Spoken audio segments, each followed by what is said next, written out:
New ইয়র্কের দামি কফিতে আজ আর স্বাদ নেই, কারণ মন্টানার এই কনকনে হাওয়ায় তাদের এখন নিত্য সঙ্গী। সেই বিমান দুর্ঘটনায় শুধু মানুষ মরেনি, মরে গেছে একটা চেনা জীবন। আর এখন বেঁচে থাকাটা শুধু লড়াই না, লড়াই এখন নতুন করে নিজেকে চেনা। শোক যখন পাহাড়ের থেকেও বিশাল হয়, দুঃখ যখন পাহাড়ের থেকেও বিশাল হয়, তখন প্রকৃতিই পারে সেই ক্ষততে মলম লাগিয়ে তাকে সারিয়ে তুলতে। তো hello, hi, welcome back to my channel. চলো রিভিউ করি। This is Jishu. চলে এলাম একটা নতুন কন্টেন্টকে রিভিউ করতে। প্রথমে যে ইন্ট্রোতে যে কথাগুলো শুনলে, আমি এখন যে কন্টেন্ট, এখন যে সিজনটার কথা বলছি, যে সিজনের ওয়েব সিরিজটা দেখে কমপ্লিট করলাম, তো তারই একটা ইম্প্যাক্ট তোমাদের আমি ইন্ট্রোতে বললাম, যা ছাপ ছেড়ে গেছে আমার মনে। তো কথা হচ্ছে দ্য মেডিসিন সিজনটাকে নিয়ে, ওয়েব সিরিজটাকে নিয়ে। এটা এখন জিও হটস্টারে চলে এসেছে। এখন 3টে এপিসোড রিলিজ করেছে, মোটামুটি 6-7টে এপিসোডের থাকবে। এই 3টে এপিসোডের ইনিশিয়াল যার রিভিউ ওভারঅল আমার লেগেছে, সেটাই এখন তোমাদের সাথে আমি শেয়ার করব। তো এবারে টেক্সাস বা মন্টানা রুক্ষ মারপিট নয়, এবার টেইলার শেরিডান নিয়ে এলো হৃদয়ের রক্তক্ষরণ করা এক গল্প, দ্য মেডিসিন, যেটা নিয়ে কথা হচ্ছে, যেখানে নিউ ইয়র্কের কাছে টাওয়ার থেকে ছিটকে পড়া এক অভিজাত পরিবার খুঁজে ফিরছে বেঁচে থাকার মানে। মিশেল ফাইফার আর কার্ট রাসেল যখন স্ক্রিনে আসেন, তখন ড্রামার ক্লাস মিলেমিশে একাকার হয়ে যায় এবং একটা নেক্সট লেভেলে আমরা কোনো পারফরমেন্স দেখতে পারি। এই সিরিজে এখনো পর্যন্ত 3টে এপিসোড দেখে পজিটিভ দিক যদি এখনো পর্যন্ত যা লেগেছে, দেখো এই সিরিজের আসন প্রাণ এখনো মিশেল ফাইফার। তার শোক, রাগ এবং একাকিত্বের প্রকাশ এতটাই নিখুঁত হয়েছে এখনো পর্যন্ত যে এমি অ্যাওয়ার্ড যোগ্য পারফরমেন্স দিয়েছে বলে বলা যেতে পারে। আর মন্টানা মেডিসন রিভার ভ্যালির যে ভিউগুলো দেখানো হয়েছে, তা এক কথায় কিন্তু দারুণ। প্রতিটি ফ্রেম যেন এক একটা জল রঙের ছবি।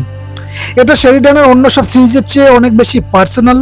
শোক এবং ফ্যামিলি বন্ডিংকে খুব ধীর স্থিরভাবে ফুটিয়ে তোলা হয়েছে। আর কার্ট রাসেল আর মিশেল ফাইফারের অনস্ক্রিন কেমিস্ট্রি খুব অল্প সময়ের জন্য হলেও সেটা কিন্তু মন ছুঁয়ে যাবে তোমাদের। নেগেটিভ ইস্যু এখনো পর্যন্ত যা লেগেছে, যারা ইয়েলোস্টোনের মতো মারকাটারি অ্যাকশন খুঁজছো তারা কিছুটা হতাশ হতে পারো। গল্পের গতি মাঝে মধ্যে বড্ড পড়ে যাচ্ছিল। নিউ ইয়র্কের মানুষদের কিছুটা বেশি বোকা বা অসহায় হিসেবে দেখানো হয়েছে, যেমন বাথরুমে যাওয়ার সমস্যা বা ছোটোখাটো বিপদে আতঙ্কিত হওয়া, এসবের কথা বলছি, যা মাঝে মধ্যে সস্তা কমেডি মনে হতে পারে। আর কিছু জায়গায় মনে হয়েছে ডায়লগগুলো খুব তাড়াহুড়ো করে লেখা হয়েছে। উইল আর্নেটের থেরাপিস্ট চরিত্রটি কিন্তু মাঝে মাঝে ছন্দপতন ঘটাচ্ছিল। আচ্ছা, যদি আমি ফাইনাল ভার্ডিক্ট, যদি এখনো পর্যন্ত বারবার করে এই কারণের জন্য বলছি, এখনো 3-4টে এপিসোড বাকি আছে, তো আমি মানে ইনিশিয়াল যে রিভিউ দিচ্ছি 3টে এপিসোড দেখে, তাই আমি বলছি যে এখনো পর্যন্ত দ্য মেডিসিন মুভি দেখে বা সিরিজটা দেখে যা মনে হচ্ছে, এটা কোনো নর্মাল থ্রিলার হবে না, বরং এটা একটা ইমোশনাল জার্নি হবে। যদি তুমি সম্পর্কের জটিলতা, ধীর স্থির ড্রামা পছন্দ করো, তবে সিরিজটি তোমার জন্য মাস্ট ওয়াচ হয়ে যাবে। তবে যারা অ্যাকশন লাভার পছন্দ করো, তাদের একটু বোরিং লাগতে পারে। সিটি লাইফের গ্ল্যামার যখন মন্টানার পাহাড়ের সামনে ম্লান হয়ে যায়, তো মানে সেই রকম একটা দিক দেখানো হয়েছে। গ্রাম এবং শহরের ডিফারেন্সিয়েশনটা এখানে খুব সহজভাবে ফুটিয়ে তোলা হয়েছে। এটা শুধু একটা সিরিজ নয়, শোকের মধ্য দিয়ে নতুন করে বাঁচার লড়াই দেখতে পাবে।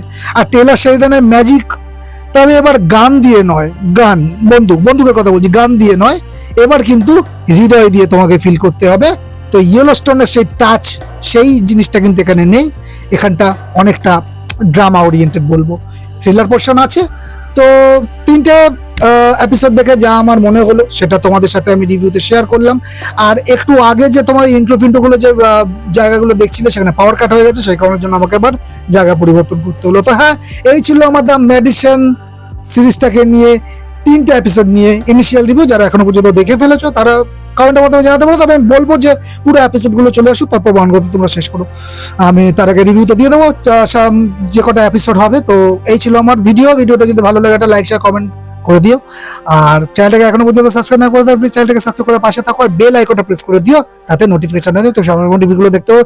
দেখা হচ্ছে খুব শীঘ্রই নতুন কোনো কন্টেন্ট নিয়ে, নতুন কোনো রিভিউ নিয়ে। ততক্ষণ ভালো থাকো, সুস্থ থাকো, দেখতে থাকো। চলো রিভিউ করি, টাটা।